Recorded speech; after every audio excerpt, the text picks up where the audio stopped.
I don't know about you, but the idea of reading a book on a computer screen doesn't really appeal to me because your eyes get kind of tired until you see this guy. This is Sony's new reader, and David Carnoy is here to tell us why this screen looks so good. When I first saw it, I thought it was actually just printed on there.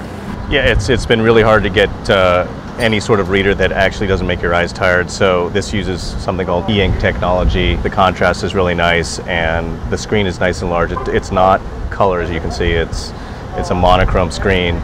But it gives you can store about 80 books on here in the internal memory, and then it's got both a memory stick slot and an SD slot. That's rare for Sony to allow another form of memory into one of their devices.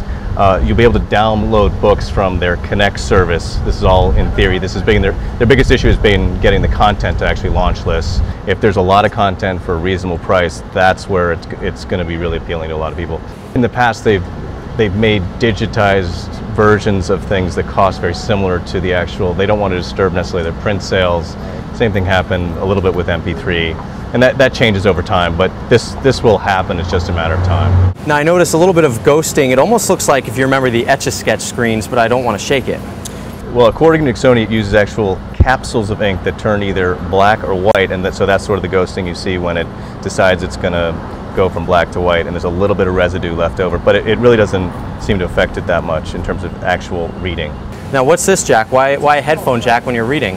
It actually plays back MP3s. You can view PDF files, Word documents, stuff like that. So it's not just books, but it does some other things as well. At $400, would you be scared to bring this on vacation or somewhere where you'd normally read a book?